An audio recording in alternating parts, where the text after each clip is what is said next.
بسم اللہ الرحمن الرحیم۔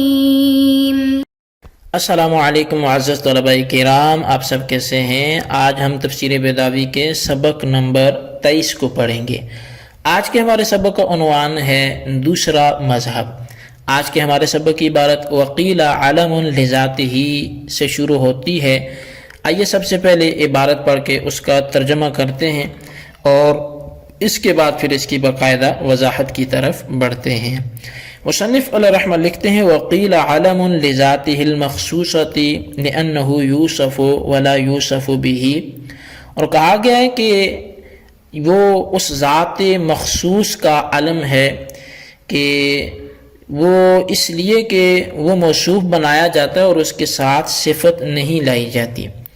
وَلِأَنَّهُ لَا بُدَّ لَهُ مِنْ اسْمٍ تَجْرِي عَلَيْهِ صِفَاتُهُ، اور اس لیے بھی کہ اس کے لیے ایسے اسم کا ہونا ضروری ہے جس پر اس کی صفات جاری ہوں۔ ولا يصلح له مما يطلق عليه سواه، ان اسماء میں اس پر جو بھی بولے جاتے ہیں لفظ اللہ کے علاوہ کوئی ایسا اسم نہیں ہے جو اس کی صلاحیت رکھتا ہو۔ ولأنه لو كان وصفا لم يكن قول لا الہ الا اللہ توحیدا، اور اس لیے بھی کہ اگر یہ وصف ہوتا تو اس کا قول لا الہ الا اللہ یہ توحید نہ ہوتا، مثل لا الہ الا الرحمن، جیسا کہ لا الہ الا الرحمن یہ توحید پر دلالت نہیں کرتا۔ فإنه لا يمنع الشرک، بے شک وہ شرکت سے مانے نہیں ہے۔ جی طلبہ کرام، یہ تھی ہمارے آج کے سبق کی عبارت، اس کا ترجمہ۔ آئیے اب اس کی وضاحت کی طرف بڑھتے ہیں۔ اچھا، جیسا کہ گزشتہ سبق میں ہم نے یہ آغاز اس طور پر کیا تھا کہ اس کے مشتق منہوں کے حوالے سے 7 قول ہیں، تو بیان کرتے کرتے 6 تو بیان ہوئے تھے لیکن ایک رہ چکا تھا جس کی عبارت آج تو نہیں پڑے گی لیکن گزشتہ سبق میں اس کی عبارت بھی پڑھی جا چکی ہے۔ تو وہ 7واں قول جو ہے اس کو بھی ہم پہلے دیکھ لیتے ہیں، پھر ان 7 کی وجہ حصر کو بھی دیکھ لیتے ہیں، اور اس کے بعد پھر ہم اس طرف آتے ہیں کہ یہ علم ہے یا صفت ہے، کیا ہے یہ جو دوسرا مذہب ہے، اس کو بھی سمجھنے کی کوشش کرتے ہیں۔ تو 7واں قول مشتق منو ہونے کے حوالے سے یہ ہے کہ لفظ اللہ یہ مشتق ہے لاہ یلیہ لیہن ولاہن سے۔ اس کے 2 معنی آتے ہیں، ایک پوشیدہ ہونا اور دوسرے معنی بلند ہونے کے ہیں۔ اب الہ کی اصل لاہ ہوگی، الف لام داخل کر کے اللہ بنا لیا گیا۔ اب لاہ کے معنی ہوں گے محتجب اور مرتفع کے، اور اللہ تعالیٰ کو اللہ اسی لیے کہتے ہیں کہ اللہ کے اندر یہ دونوں معنی پائے جاتے ہیں۔ احتجاب کے معنی تو اس لیے کہ اللہ تعالیٰ لوگوں کی نگاہوں سے محجوب اور پوشیدہ ہے، اور ارتفاع کے معنی اس لیے کہ اللہ تعالیٰ ہر چیز سے بالاتر ہے اور تمام ان نقائص سے جو اللہ کی شان نہیں ہیں وہ پاک ہے۔ اب بعض مناطقہ نے مصنف کی اس عبارت پر اعتراض کیا ہے، اور وہ اعتراض اس طور پر کیا کہ جو انہوں نے احتجاب کی وجہ تسمیع کے ذیل میں بیان کی ہے کہ مصنف کی جو یہ عبارت ہے لأنہ تعالی محجوب، اس میں اعتراض یہ ہے کہ اس میں اللہ تعالیٰ کا مقدور ہونا لازم آتا ہے، کیونکہ اس کے معنی یہ بنیں گے محجوب ان کے کہ اللہ تعالیٰ چھپایا ہوا ہے، یعنی غیر کے فعل سے وہ متاثر ہوا حالانکہ یہ اللہ تعالیٰ کے شان نہیں ہے۔ لہٰذا مصنف کو چاہیے تھا کہ محجوب کے بجائے محتجب کا لفظ استعمال کرتے۔ تو اس 7ویں قول پر بہرحال مصنف نے ایک شعر بھی پیش کیا ہے، اس سے استشہاد کرتے ہیں کہ حلفۃ من ابی رباح یسمعها لاہہ الکبار۔ حلفہ کے اندر تا جو ہے یہ مرتن کی ہے، اور حلف معنی میں قسم کے ہے، اور ابو رباح را کے فتح کے ساتھ ہے، یہ ایک شخص کا نام ہے، اور کبار کاف کے ضمہ کے ساتھ مبالغہ کا صیغہ ہے جس کے معنی ہے بہت بڑا۔ ترجمہ شعر یہ ہوگا کہ مانند ابو رباح کی اس ایک مرتبہ کی قسم کے جس قسم کو سن رہا ہے اس کا بہت بڑا معبود۔ اب اس شعر کے اندر استشہاد اس طور پر ہے کہ اس شعر میں لفظ لاہ استعمال ہوا ہے جس سے الہ کا اجوف ہونا یہ ثابت ہوتا ہے۔ اچھا، اب یہ 7 قول تھے جو بالتفصیل آپ نے کچھ گزشتہ سبق میں اور کچھ اس میں آپ نے سن لیے، اور اب اگر آپ چاہیں تو ان کو دلیل حصر کی لڑی میں بھی پرو سکتے ہیں۔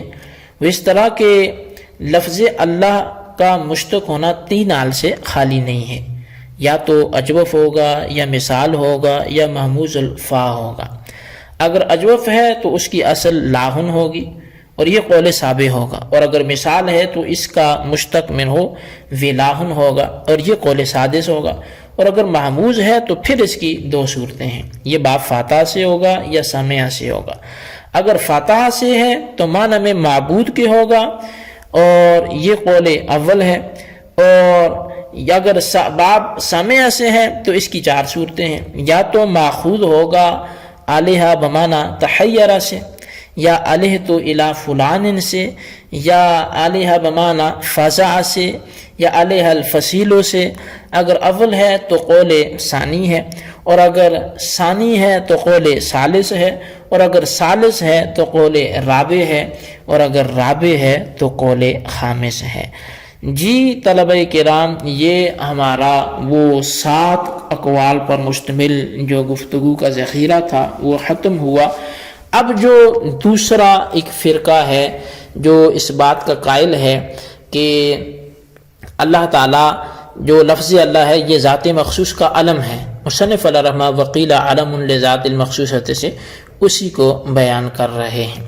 وہ کہتے ہیں جی کہ لفظ اللہ ذات مخصوص کا علم ہے اور کسی اصل سے ماخوذ نہیں ہے۔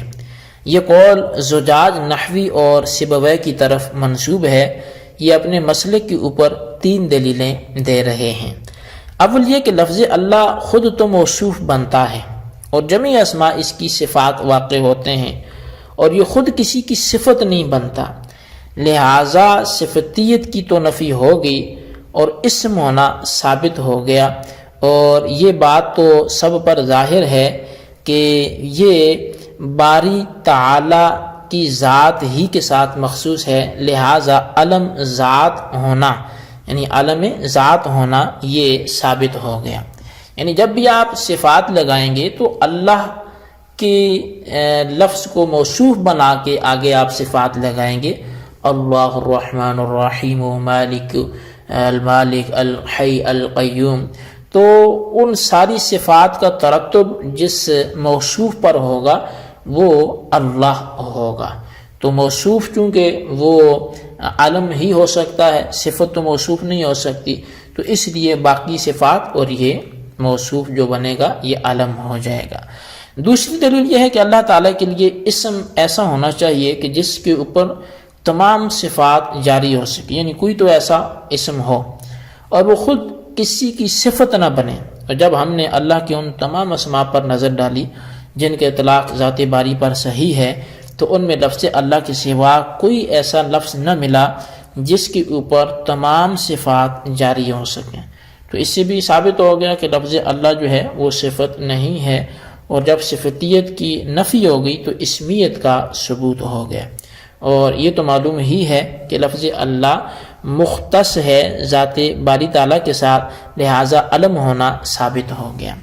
اچھا، تیسری دلیل یہ ہے کہ اگر آپ اس کو صفت مانتے ہیں تو پھر لفظ اللہ کا ذات باری تعالیٰ کے لیے استعمال صفات غالبہ کے طور پر ہوگا، جس طرح کہ لفظ رحمان کا استعمال صفات غالبہ کے طور پر ہوتا ہے، اور جب صفات غالبہ کے طور پر ہوا تو پھر لا الہ الا اللہ مفید توحید نہیں رہے گا، جس طرح کہ لا الہ الا الرحمن اگر کوئی کہے تو یہ مفید توحید نہیں ہے، حالانکہ لا الہ الا اللہ کا مفید توحید نہ ہونا یہ باطل ہے، کیونکہ اس پر اجماع ہے کہ لا الہ الا اللہ مفید توحید ہے، لہذا اللہ تعالیٰ کا صفت ہونا، یہ لفظ اللہ کا صفت ہونا یہ باطل ہے۔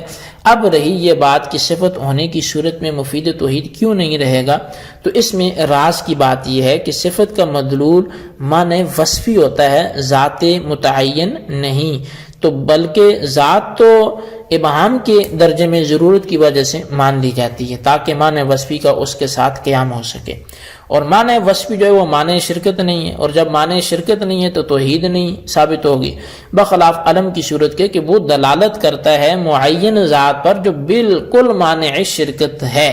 لہذا لا الہ الا اللہ علمیت کی صورت میں تو توحید کا فائدہ دے گا، پس یہ علمیت ہی کی صورت اولا ہوگی، صفتیت کی صورت اولا نہیں ہوگی۔ جی طلبہ کرام، یہ تھی ہمارے آج کے سبق کی عبارت، ترجمہ اس کی وضاحت۔ اس کو اچھی طرح سمجھیں، اس کے خلاصے کو اپنے رجسٹر پر ضرور تحریر کریں، اور بالخصوص ان سوالات کے جوابات بھی تحریر کریں۔ سوال نمبر 1 یہ ہے کہ 7واں قول اشتقاق کے حوالے سے کیا ہے، تحریر کریں۔ اور سوال نمبر 2 یہ ہے کہ یہ کن لوگوں کا قول ہے کہ یہ علم ہے اس ذات مخصوصہ کا، ان لوگوں کے نام تحریر کریں۔ اللہ تبارک و تعالیٰ سے دعا ہے جو کچھ ہم نے پڑھا سنا اسے یاد رکھنے کی توفیق نصیب فرمائے، آمین بجاہ النبی الامین صلی اللہ علیہ وسلم۔